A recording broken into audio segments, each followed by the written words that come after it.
जैसे आजकल आम का सीजन है, आम के पूरे वृक्ष में रस रहता है, लेकिन वो रस किसी को भी दिखाई नहीं देता। उस रस का आस्वादन करके कोई भी सुखी नहीं हो सकता। वो रस, यद्यपि फल में जो रस आता है वो वृक्ष से ही आता है, कहीं ऊपर से थोड़ी टपकता है उसमें रस।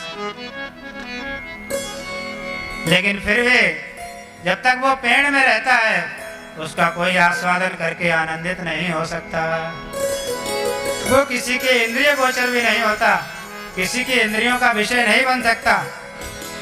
लेकिन वही जब फल के रूप में परिणित हो जाता है तब देखो चूसने में कितना आनंद आता है, बड़ा आनंद आता है, बहुत अच्छा लगता है, उसकी कितनी महिमा हो जाती है। इसी तरह ये श्रीमद् भागवत है। और भी उदाहरण दिए, जैसे दूध में भले ही घी रहता है, लेकिन यदि घी का आपको आनंद लेना है तो आप कितना भी दूध पीजिए, वो घी का आनंद नहीं आएगा। रहता दूध में, दूध से ही घी निकलता है, लेकिन वो आंखों से प्रत्यक्ष भी नहीं होता। और उसका कितना भी दूध पीजिए, कुंटलों पी लो भरे, लेकिन उस दूध का आस्वादन, उस दूध से घी का आस्वादन नहीं लिया जा सकता। यदि घी का, लेकिन वही जब गरम करके जमा के और उसको मथ के जब मक्खन, और मक्खन को भी फिर उष्ण करके, हीट करके जब वो घी निकल आता है तो पूड़ी बना के खाओ तो बड़ा आनंद आता है, अच्छा लगता है। घी, वो घी देवताओं को भी आनंद देने वाला होता है। उसी तरह ये जो श्रीमद् भागवत है ये फल की तरह है।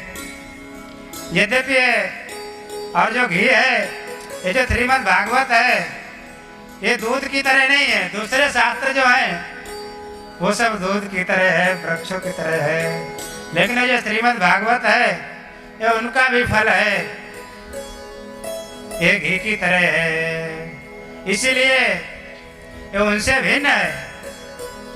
और ये साक्षात भगवान का ही स्वरूप है, ये उनकी तरह नहीं है। वहाँ जो किया, वहाँ अन्य शास्त्रों में जो कहा गया है वहाँ नियम बता दिए गए हैं, ये नियम करो, अमुक नियम करो, अमुक नियम करो, इससे हो जाएगा, इससे हो जाएगा, इससे वो हो जाएगा, ये सब बता दिया गया है वहाँ। लेकिन उनका सार, उन सब साधनों का सार क्या है? बाबा तुलसीदास मानस में कहते हैं, जहाँ लगी साधन वेद बखानी, सब कर फल भगति भवानी। हे देवी, जहाँ तक जितने भी साधन कहे गए हैं उन सभी साधनों का फल है भगवान की भक्ति। इसीलिए यहाँ जो श्रीमद् भागवत जो सुनाई जाएगी ये साधन नहीं है, यहाँ साधनों का भी जो उन तमाम साधनों का भी जो फल है वो इसमें निरूपण किया गया है। इसलिए उनकी जैसी नहीं है, ये उनसे भी महिमाशाली है। इसलिए आप ये चिंता मत कीजिए कि ज्ञान वैराग्य का जरजरत तो कैसे जाएगा, इनकी वृद्धावस्था कैसे जाएगी। भाग्योदयन बहुजन समर्जितेन, सत्संगमं च लभते पुरुषो यदा वै। अज्ञान हेतु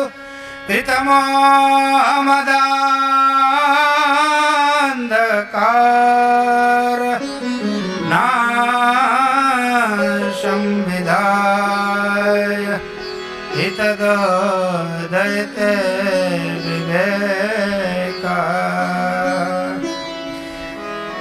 जब बहुत जन्मों के पुण्य इकट्ठे हो जाते हैं, वो जब उदय होते हैं, बहुत जन्मों के भाग्यों से ये श्रीमद् भागवत की प्राप्ति होती है। सत्संगम च लभतो पुरुषो यदा वै। अज्ञान हेतु कृत जो मोह है, मद रूपी जो मोह, मद रूपी जो अंधकार है, जब ये श्रीमद् भागवत रूपी सूर्य उदय होता है, ये श्रीमद् भागवत रूपी जब विवेक उदय होता है, नाशम तदो, तब उसका नाश हो जाता है। इसीलिए हे देव ऋषि आप चिंता मत कीजिए। नारद जी ने कहा, हे भगवान, जब भागवत जी की इतनी महिमा है तो फिर श्रीमद् भागवत को किया जाए, उसमें देरी किस बात की है? बताइए हे भगवान, इसको कहाँ किया जाए श्रीमद् भागवत को? कुमारों ने कहा,